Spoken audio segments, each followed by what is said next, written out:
Hello കൂട്ടുകാരെ, നയനം ഭാഗം 39 സ്വാഗതം. ആരോടെങ്കിലും ചോദിച്ചിട്ടായാലും ആ പൈസ തോമസ് തന്നെ അടക്കണം. ഞങ്ങൾക്ക് കഴിയുമ്പോൾ എങ്ങനെയെങ്കിലും തിരിച്ചു തന്നോളാം. ത്രേസ്യ തോമസിനെ നോക്കി തറപ്പിച്ചു പറഞ്ഞു. നയന അതൊക്കെ കേട്ടിട്ടും കണ്ണു തുറക്കാതെ കിടന്നു. അതിന് ചേട്ടത്തി പണം തരുന്നത് അന്യനൊന്നുമല്ലല്ലോ, മകളുടെ ഭർത്താവല്ലേ മരുമോൻ. അതിലിപ്പോൾ നാണക്കേടൊന്നും വിചാരിക്കേണ്ട. ത്രേസ്യ തോമസിനെ നോക്കി പല്ല് ഞെരിച്ചു. തോമസ് അവരെ പരിഹസിച്ചതായിട്ടാണ് ത്രേസ്യക്ക് തോന്നിയത്. അവനെന്തും പറയാമെന്നായിട്ടുണ്ട്. അതിന് നീയും അങ്ങേരും അങ്ങോട്ട് വിചാരിച്ചാൽ മതിയോ?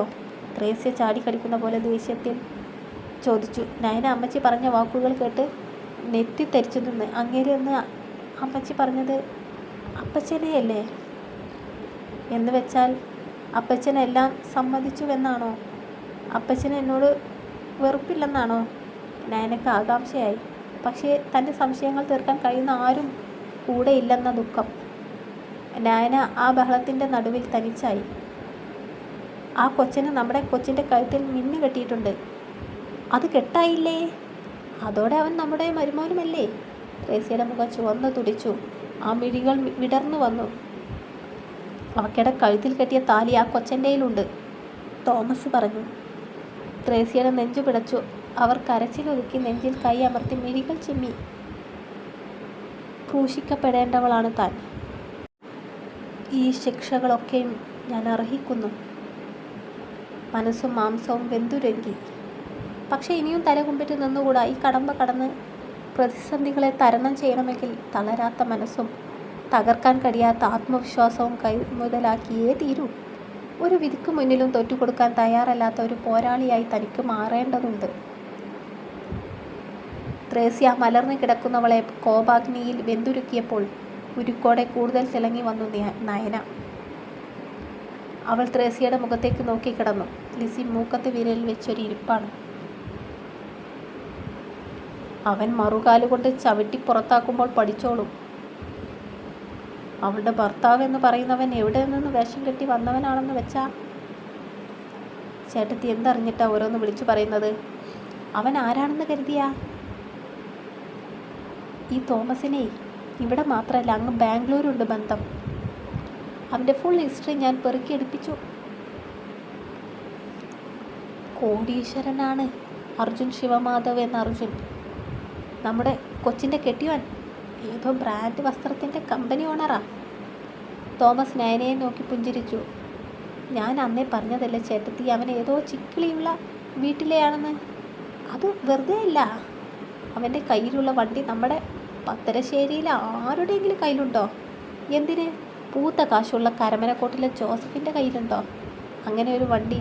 ചുള്ളിക്കൊമ്പിനെ ഒന്നുമല്ല, പുളിക്കൊമ്പ് തന്നെയാണ് നമ്മുടെ കൊച്ചു പിടിച്ചത്. അല്ലേലും അവൾക്ക് പിഴക്കില്ല. അവളെ എൻ്റെ മോളല്ലയോ? തോമസ് അവളെ കണ്ണുറക്കി കാണിച്ചതും ചിരിക്കണോ കരയണോ എന്ന ഭാവമായിരുന്നു അവൾക്ക്. ത്രേസ്യയുടെ മുഖം ഇനിയും തെളിഞ്ഞിട്ടില്ല. അവൾ ഇനിയും അർജുനെ കാണുന്നത് സംശയത്തോടെയാണ്.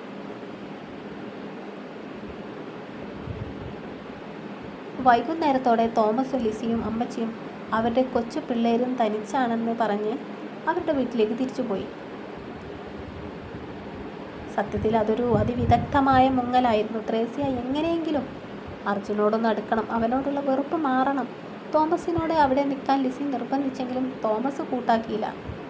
അങ്ങനെ അവിടെ നിന്നാൽ തൻ്റെ പ്ലാന് പൊളിയില്ലേ? പിന്നെ അമ്മച്ചിയുടെ സ്വഭാവം അറിയുന്നത് കൊണ്ട് ത്രേസ്യ തോമസിനോട് പോകാൻ പറഞ്ഞു. കാര്യം എന്താണെന്ന് വെച്ചാൽ അവർക്ക് ഇത്രയും പരിക്കുള്ളത് കാര്യമൊന്നും അമ്മച്ചിക്കറിയില്ല. അറിഞ്ഞാൽ ബഹളമാകും, കരച്ചിലാകും. അർജുൻ ആ മുറിയിലുള്ള അസ്വസ്ഥതയിൽ എല്ലാവരും ഇരുന്നു.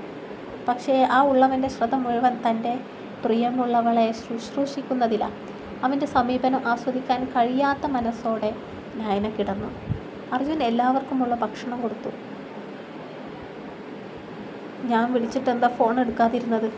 അന്ന് ഞാൻ എത്ര വിളിച്ചു, എത്ര പേടിച്ചു. ത്രേസ്യയെ വാഷ്റൂമിൽ കൊണ്ടുപോയ നേരം നയന അവനോട് ചോദിച്ചു. എത്രയോ നേരമായി മനസ്സിൽ കുറുക്കി വെച്ച ചോദ്യമാണത്. അമ്മച്ചിയെയും കാത്ത് കുഞ്ഞുമോൾ വാഷ്റൂമിൻ്റെ പുറത്ത് തന്നെയുണ്ട്. അർജുൻ ത്രേസ്യയെ വീൽ ചെയറിൽ ഇരുത്തി കൊടുത്തപ്പോൾ അതങ്ങോട്ട് ഉരുട്ടി വാഷ്റൂമിൻ്റെ ഉള്ളിലേക്ക് കൊണ്ടുപോയത് കുഞ്ഞുമോൾ തനിയെയാണ്.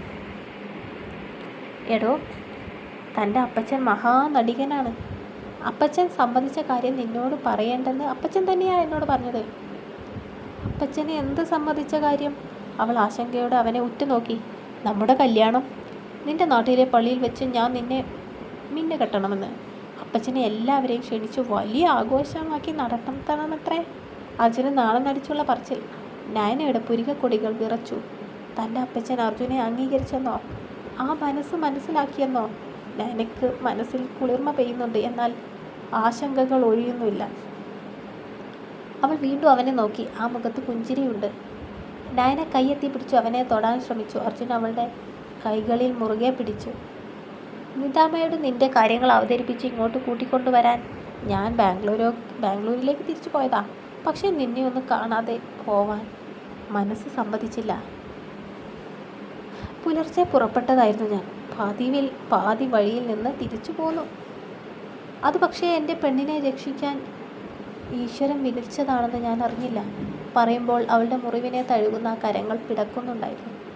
ഇഷാനിയാണ് ഈ കൊടും ക്രൂരതയ്ക്ക് പിറകിൽ. പറഞ്ഞു നിർത്തുന്ന കൂടെ അവൻ പറയുന്നുണ്ടായിരുന്നു, ഇഷാനി.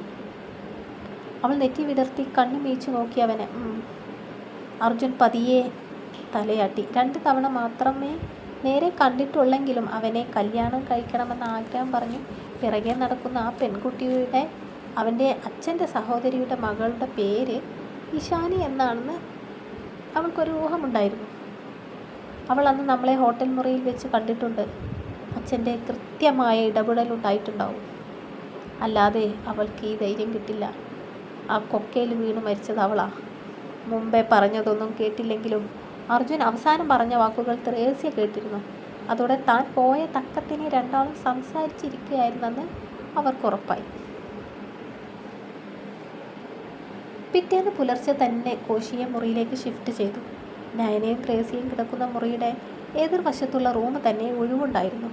കോശിയെ റൂമിലേക്ക് മാറ്റിയെന്ന് അറിഞ്ഞതും ത്രേസ്യക്ക് നിക്കപ്പുറതി ഉണ്ടായിരുന്നില്ല. എന്നാൽ തനിയെ അങ്ങോട്ട് പോകാനും കഴിയില്ല. ഒടുക്കം ത്രേസ്യ തന്നെ നഴ്സുമാരോട് പറഞ്ഞ് അവരുടെ കിടത്തം കോശിയുടെ മുറിയിലേക്ക് മാറ്റിച്ചു. അവർക്ക് കിടക്കാൻ കോശിക്ക് മറുവശത്തായി കട്ടിലും ബെഡും ഇട്ടു. അല്ലെങ്കിലും ത്രേസ്യക്ക് സാരമായ മുറിവൊന്നുമില്ലല്ലോ. തീ ഉരുകി വീണ തറയിൽ ചവിട്ടി കാൽപാദത്തിൻ്റെ അടിഭാഗം പൊള്ളിയിരുന്നു. അതുകൊണ്ട് നടക്കാൻ പ്രയാസമാണ്. ത്രേസ്യയുടെ ആവശ്യം തോമസ് അർജുനോട് പറഞ്ഞെങ്കിലും അവൻ അതിന് മറുപടി ഒന്നും കൊടുത്തില്ല. ഭാര്യ ഭർത്താവിൻ്റെ അരികിലേക്ക് പോകണമെന്ന് ആവശ്യം പറയുമ്പോൾ അവൻ എന്ത് അഭിപ്രായം പറയാനാണ്? അത് അവരുടെ ഇഷ്ടമല്ലേ? മാത്രമല്ല, അവരുടെ കാര്യത്തിൽ അധികാരം കാണിക്കാൻ അവന് അവകാശമുണ്ടോ? അവർക്കിടയിൽ അവനുള്ള സ്ഥാനം പോലും അംഗീകരിച്ചു കൊടുക്കാനുള്ളത് ഇപ്പോൾ പെൻഡിങ് ആണ്. കുഞ്ഞുമോളും ത്രേസ്യയുടെ കൂടെ കോശിയുടെ മുറിയിലേക്ക് പോയി. ആ മുറിയുടെ വാതിൽ കടക്കാൻ നേരം കുഞ്ഞുമോൾ ബെഡിൽ മലർന്നു കിടക്കുന്ന നയനയെ നോക്കി. അവളുടെ കണ്ണുകൾ മിഴിനീരാൽ തിളങ്ങി. കുഞ്ഞുമോൾ തൻ്റെ അരികിലേക്ക് ഓടി വരുമെന്ന പ്രതീക്ഷയോടെ അവൾ കിടന്നു. പക്ഷെ കുഞ്ഞുമോൾ മുഖം തിരിച്ച് കടന്നു പോയതും നയനയുടെ ഹൃദയം വിങ്ങി. എല്ലാവരും തന്നെ മനഃപൂർവ്വം ഒറ്റപ്പെടുത്തുകയാണ്. അത്രയ്ക്ക് വലിയ പാപിയാണോ ഞാൻ? ഇളയപ്പയും ഇളയമയും അപ്പച്ചൻ്റെ മുറിയിലാണ്. അർജുൻ താഴെ റെസ്റ്റോറൻറ്റിൽ പോയി 2 വലിയ കവർ ഫുഡ് വാങ്ങിക്കൊണ്ടുവന്നു. അവൻ ആ പൊതിയും കൊണ്ട് റൂമിൻ്റെ അകത്തേക്ക് കയറി. മുറിയിൽ അപ്പോൾ നയന മാത്രമേ ഉള്ളൂ എന്ന് കണ്ടതും ത്രേസ്യ അമ്മച്ചി പറഞ്ഞതുപോലെ ചെയ്തെന്ന് അവന് മനസ്സിലായി. അർജുൻ നയനക്കുള്ള ഭക്ഷണം അവിടെ വെച്ച് കോശി കിടക്കുന്ന റൂമിലേക്ക് പോയി. അവൻ്റെ കയ്യിൽ അവർക്കുള്ള ഭക്ഷണമുണ്ടായിരുന്നു. കൊച്ചിനെ അവിടെ തനിച്ചാക്കി പോകുന്നത് ശരിയായില്ല. അവൻ്റെ ബെഡിൽ ചാഞ്ഞിരിക്കുന്ന ത്രേസ്യയെ നോക്കി കോശി മുഖം വീർപ്പിച്ചു. അവൾക്ക് എന്നാത്തിനാ നമ്മളെ? അവൾക്കിപ്പോൾ കെട്ടിയോനൊക്കെ ആയില്ലേ? ത്രേസ്യയുടെ ശബ്ദം ചിലമ്പിച്ചു. അത്രയേറെ സങ്കടം അടക്കി പിടിച്ചുകൊണ്ടാണ് അവർ അവിടെ ഇരിക്കുന്നത്. നിനക്കെങ്ങനെ ത്രേസ്യ എങ്ങനെയൊക്കെ പെരുമാറാൻ കഴിയുന്നത്? അവൾ നമ്മുടെ നയന കൊച്ചാണ്. മനസ്സും ദേഹവും മുറിഞ്ഞുകൊണ്ടാണ് അവൾ അവിടെ കിടക്കുന്നത്. കൊച്ചിനെ നീ ഒറ്റപ്പെടുത്തരുത്. കോശിക്ക് ത്രേസ്യ നയനയുടെ മുറിയിലേക്ക് തിരിച്ചു പോകണമെന്നാണ്. നിങ്ങൾ ഒറ്റ ഒരുത്തനാ അവളെ സ്നേഹിച്ച് വഷളാക്കിയത്. ഇപ്പോൾ സ്വന്തം ഇഷ്ടപ്രകാരം കാണിച്ചത് കണ്ടില്ലേ? എന്നിട്ട് നിങ്ങളുടെ ഈ കൂസലില്ലായ്മയാണ് എന്നെ വല്ലാതെ അത്ഭുതപ്പെടുത്തുന്നത്. ത്രേസ്യയുടെ ഉള്ളിൽ ഭർത്താവിനോടുള്ള വെറുപ്പ് കനലായി ഇരിഞ്ഞു. അവർ പിന്നെയും അയാളോട് കയർക്കാൻ തുനിഞ്ഞതും വാതിലിൽ ഒരു തട്ട് കേട്ടു. തോമസ് പോയി ആ വാതിൽ തുറന്നു. അതോടെ അർജുൻ മുറിയിലേക്ക് കയറി. അവൻ തോമസിനെ നോക്കിയൊന്ന് പുഞ്ചിരിച്ചു. അവനെ കണ്ടതും എല്ലാവരും ഒന്ന് ഞെട്ടി. അവൻ്റെ കയ്യിലുള്ള കവർ കണ്ടതും ആഗമന ഉദ്ദേശം മനസ്സിലായി. അർജുൻ ആ കവർ ലിസിയുടെ കയ്യിൽ ഏൽപ്പിച്ചിട്ട് കോശിയുടെ അരികിൽ വന്നിരുന്നു. അപ്പച്ചാ, വേദന തോന്നുന്നുണ്ടോ? അവൻ അലിവോടെ അയാളെ നോക്കി. അയാൾ കിടന്നുകൊണ്ട് ശിരസ് ഇരുവശത്തേക്കും വെട്ടിച്ച് ഇല്ലെന്ന് പറഞ്ഞു. നാളെ കഴിഞ്ഞ് ഡിസ്ചാർജ് തരാമെന്നാണ് ഡോക്ടർ പറഞ്ഞത്. അർജുൻ അത് പറഞ്ഞത് ത്രേസ്യയെ നോക്കിയാണ്. അവർ പക്ഷേ മറുപടി കൊടുക്കാതെ തല താഴ്ത്തി. ഞാൻ വരാം, എന്തെങ്കിലും ആവശ്യമുണ്ടെങ്കിൽ എന്നെ അറിയിച്ചാൽ മതി. കോശിയുടെ കയ്യിലൊന്ന് തലോടി അർജുൻ എഴുന്നേറ്റ് മുറിക്ക് പുറത്തേക്ക് കടന്നു. എന്ത് നല്ല ചെറുപ്പക്കാരൻ! നമ്മുടെ നയനക്കൊച്ചിന് ഭാഗ്യമുണ്ട്. തോമസിൻ്റെ മുഖം തെളിഞ്ഞു തിളങ്ങി. അയാളുടെ ഉള്ളം നിറഞ്ഞിരുന്നു. കോശിയും അനിയൻ്റെ ആ പറച്ചിൽ കേട്ട് ചിന്തയിലായിരുന്നു. കുഞ്ഞുമോള് അർജുൻ കൊണ്ടുവന്ന കവർ കെട്ടയക്കാൻ നോക്കിയപ്പോൾ ലിസി അത് തുറന്നു കൊടുത്തു. ഇതൊക്കെ അവൻ്റെ അഭിനയമാണെന്നാണ് എനിക്ക് തോന്നുന്നത്. ത്രേസ്യ മുഖം തിരിച്ച് ചുണ്ടുകൊട്ടി. എന്ത് അഭിനയം ചേട്ടത്തി? പണക്കെട്ടിൻ്റെ മുകളിൽ കിടന്നുറങ്ങി വളർന്നവനെ ആഗ്രഹിച്ചതെന്തും കാൽച്ചുവട്ടിൽ വരുത്താൻ കെൽപ്പുള്ളവന് നമ്മുടെ ഇടയിൽ വന്ന് അഭിനയിച്ച് തകർത്തിട്ട് എന്ത് നേടാനാ? ഇതവൻ്റെ ഉള്ളറിഞ്ഞുള്ള സ്നേഹമാണ്. നയനക്കൊച്ചിനോടുള്ള സ്നേഹം. തോമസ് ദീർഘമായി നിശ്വസിച്ചുകൊണ്ട് കോശിയെ നോക്കി. അയാളുടെ കണ്ണുകൾ കണ്ണീർ കൊണ്ട് തിളങ്ങി. അർജുൻ റൂമിലേക്ക് കയറിയതും കണ്ടത് അവൻ തുറന്നു വെച്ച് കൊടുത്ത ഭക്ഷണപ്പൊതിക്കരികിൽ തലകുമ്പിട്ട് ഇരിക്കുന്നവളെയാണ്. നയന, താനിത് ഫിനിഷാക്കിയില്ലേ? റൂമിൻ്റെ ഡോർ പോലും ലോക്ക് ചെയ്യാൻ മറന്ന അർജുൻ അവളുടെ അരികിൽ വന്നിരുന്നു. എന്താടാ? അവൻ നയനയുടെ മുടിയിൽ തലോടി. അവൾ തല ഉയർത്തി അർജുനെ നോക്കി. അവളുടെ കരഞ്ഞു കലങ്ങിയ മിഴികൾ കണ്ട് അർജുന് ഹൃദയം നുറുങ്ങുന്ന വേദന തോന്നി. നയന, പറയ്, എന്തിനാ ഇനിയും ഇങ്ങനെ കരയുന്നത്? അർജുൻ അവളെ കൈകൊണ്ട് ഇടം നെഞ്ചിലേക്ക് ചേർത്തു. അർജുനേട്ടൻ ബാംഗ്ലൂരേക്ക് തിരിച്ചു പോയിക്കോ. ഇവിടെ എല്ലാവരുടെയും മുമ്പിൽ നിങ്ങൾ ചെറുതാകുന്നത് കണ്ടു നിൽക്കാൻ എനിക്ക് കഴിയുന്നില്ല.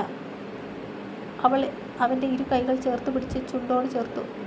അവളുടെ കണ്ണിൽ നിന്ന് ഉതിർന്നു വീണ കണ്ണുനീർ അവൻ്റെ കൈപ്പത്തിയിൽ വന്നു പതിച്ചു. അയ്യേ, അതിനാണോ താൻ ഈ കിടന്ന് കരയുന്നത്? ഒരിടത്ത് പഠിക്കാൻ പോയിട്ട് മോള് കല്യാണവും കഴിഞ്ഞെന്നും പറഞ്ഞ് ചെറുക്കിനെയും കൊണ്ട് വന്നാൽ ഏതെങ്കിലും പേരൻസ് കൈനീട്ടി സ്വീകരിക്കുമോ? മഹാ തല്ലിപ്പൊളികളായ എൻ്റെ പേരൻസ് പോലും അംഗീകരിക്കില്ല. ഇതൊന്നും എനിക്കൊരു വിഷയവുമല്ല നയന. എല്ലാം നമുക്ക് വേണ്ടിയല്ലേ? ഈ സങ്കടക്കടലിനപ്പുറം നമുക്കായി മാത്രം കാത്തുവെച്ചൊരു വസന്തമുണ്ട്. നമ്മൾ ഒന്നിച്ചു തീർക്കേണ്ട സുന്ദരമായൊരു സ്വപ്നയാത്ര. അർജുൻ്റെ മിഴികൾ പ്രണയം നക്ഷത്രങ്ങളായി തിളങ്ങി. നയന അവനെ പ്രണയാർദ്രമായി നോക്കി. അവർ ഒന്നിച്ചു നെയ്ത രാവുകൾ, കൊതി തീരാത്ത മോഹങ്ങൾ എല്ലാം ചുറ്റും നൃത്തമാടുന്നത് പോലെ. കഴിക്ക്. അവനൊരു ഉരുള എടുത്ത് അവൾക്ക് നേരെ നീട്ടി. അവനെ അങ്ങനെ നോക്കിക്കൊണ്ട് തന്നെ നയന വാ തുറന്നു. അർജുന് സന്തോഷമാണ്. അവളോടൊപ്പമുള്ള ജീവിതം വലിയ സ്വപ്നമാണ്. അതേസമയം എതിർവശത്തെ മുറിയുടെ വാതിലിനിടയിലുള്ള ചെറിയ വിടവിലൂടെ ആ കാഴ്ചകൾ കണ്ടു നിൽക്കുകയായിരുന്നു ത്രേസ്യ. കണ്ടോടി ഭാര്യയെ, അർജുൻ നമ്മുടെ കൊച്ചിനെ പൊന്നുപോലെ നോക്കും. സ്നേഹം ചാലിച്ച ആ പ്രണയ ഊട്ടലുകൾ കണ്ട് അന്തം വിട്ട് നിൽക്കുന്ന ത്രേസ്യയുടെ കൈകളിൽ കിടന്നപാടെ എത്തിപ്പിടിച്ച് കോശി ഭാര്യയെ നോക്കി. നീ സമാധാനമായിരിക്കേ. അവരുടെ ആശങ്ക നിറഞ്ഞ കണ്ണുകളിലേക്ക് നോക്കി ഒരു ചെറുചിരിയോടെ കോശി മന്ത്രിച്ചു. തുടരും. ഹോസ്പിറ്റൽ വിടാനായി കേട്ടോ. ഇനി നമുക്ക് വീട്ടിലേക്ക് മാറാം. അല്ല, ഏത് വീട്? അടുത്ത പാർട്ടിൽ നോക്കാം അല്ലേ?